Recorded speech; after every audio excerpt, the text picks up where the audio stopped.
Welcome into Mock Trial Masterclass, your guide to controlling the courtroom. I'm Luke and I want you to be a mock trial master. Let's talk about how you can make that happen.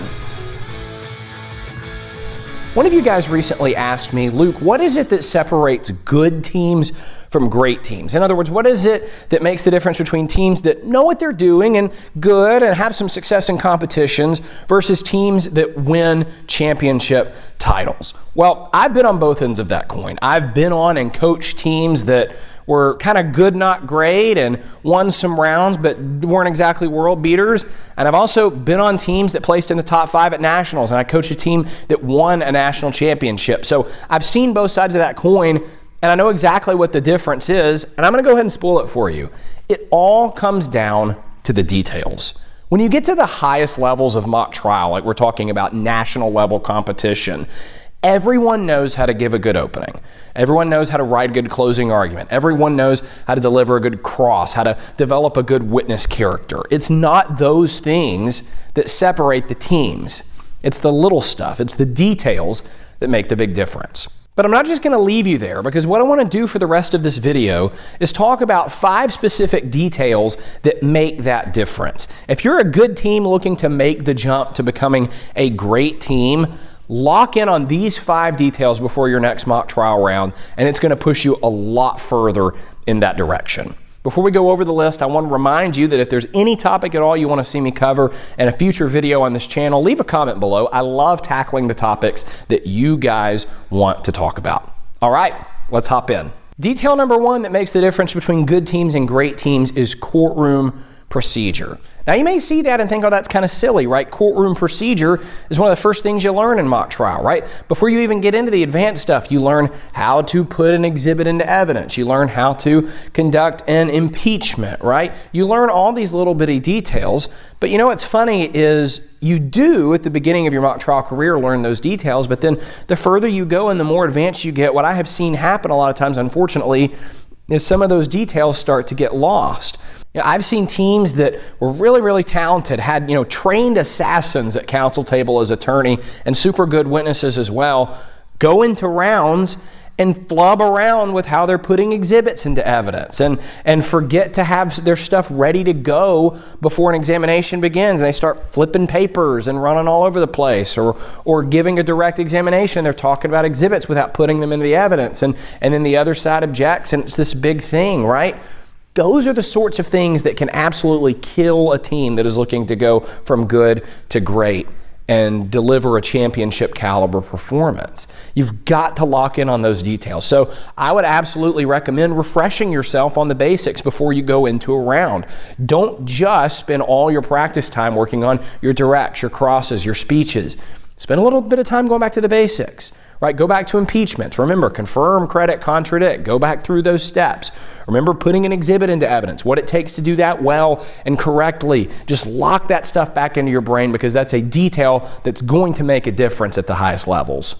Detail number 2 that makes a huge difference in going from a good team to a championship quality team is genders. And I gotta be honest, I always get annoyed when coaches talk to their teams about genders. I even did when I was a competitor, because what would inevitably happen every round is I get up and I give a speech and I say, and you're gonna hear today from the other side from Mr. So-and-so. And then we get to the end of the round and the coach will come up to me and say, well, it wasn't actually a boy, it was a girl. It should have been Ms. So-and-so. And I would always just get so mad, because I would say, man, in the heat of the moment, it's just so hard to remember those things. And I try not to bug my students now that I coach too much about that.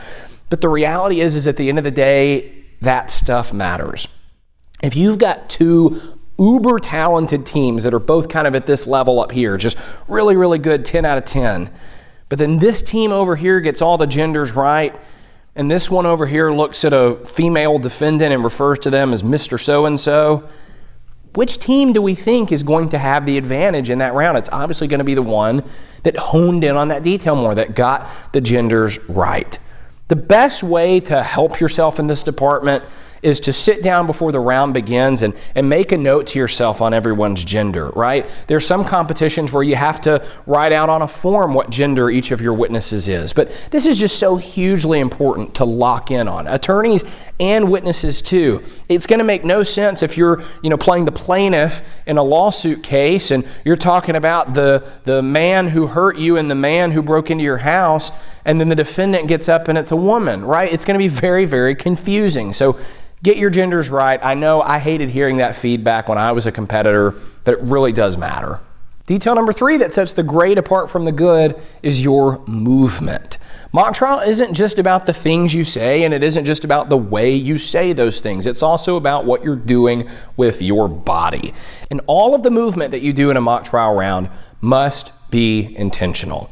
Now, I'll be the first to admit that when I competed, this was weakness number 1 of mine. I would get really impassioned and excited, which is no surprise to you guys, when I would compete in rounds. And so I would kind of move all over the place. And I'm making one point, now I'm moving over here, and it just kind of got distracting, and it was too much. And my coaches would always have to rein me in and say, no, Luke, let's plan this movement, right? I know, no one was ever going to get me to stand still during a round, but the movement had to be planned.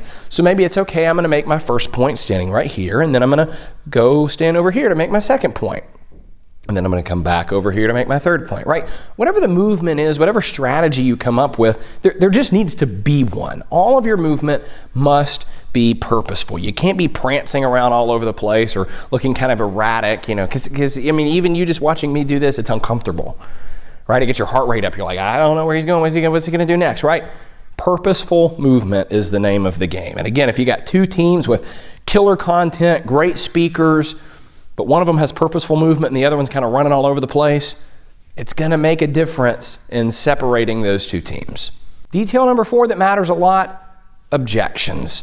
I am a broken freaking record about objections on this channel, I know, but if you've got 2 teams, again, that's what we're doing here. We're comparing the 2 really, really good teams that are great at everything, but then one of them has an attorney that knows the rules of evidence like the back of their hand and is rock solid with objections, and the other one just kind of fakes it till they make it. Scores are gonna notice, it's gonna make a difference, and it's probably going to decide the round. So if you're sitting here as an attorney that's on a team that really has a shot to compete for a championship, and you're thinking to yourself, more often than not, I just kind of mail it in with objections. I do the best I can, but I don't really know the rules. This is your cue to go change that. Go dive into the rules of evidence. Go watch the videos on the objections playlist on this channel. Learn the rules, learn what they mean, start applying them in your head. Practice the right methods for making and arguing objections that I teach on this channel and in my book, right? Go get to the level you need to get to own your objections, because it makes a world of difference. Because when you get to those high levels of competition, sometimes not knowing objections very well really is the big difference in a round, especially if you're facing a team that does. It's going to become obvious, it's going to make your score go down, and it's going to really tip the scale in favor of the other team. So if I'm talking to you right now, you absolutely know who you are. I believe in you. You're smart enough to get this done. If you weren't, you wouldn't be watching these videos. But go get it done. Go make it happen. Before we get into the 5th and final detail I want to go over, I want to remind you guys that I offer mock trial coaching to individuals and to teams. I love meeting with teams before competitions to listen to their speeches, their directs, their crosses, and giving feedback. I like just giving workshops and teaching teams about areas of mock trial that they want to know more about. And if you're trying to make that jump from good to great, I'd love to help you with that. So if you want to schedule a coaching appointment with me, you can learn more about how to do that by clicking the link in the description on YouTube or in the show notes on podcast platforms. All right, detail number 5, and this may be the biggest one, teamwork. Teamwork makes a huge difference between good and great teams. Good teams can be 6 strong, really, really talented mock trial competitors going at it for themselves and doing the best they can. And you can get a long way with that. But you can't win a championship unless those 6 competitors are all locked in, are all on one page, and are working together. Let me give you some examples of that. If I am cross-examining a witness and I'm in the well of the court, and it's very clear that I'm about to launch into an impeachment, well, a good team may let me come back to counsel table, find the affidavit, pick it up, read through, and figure out where I want to impeach from.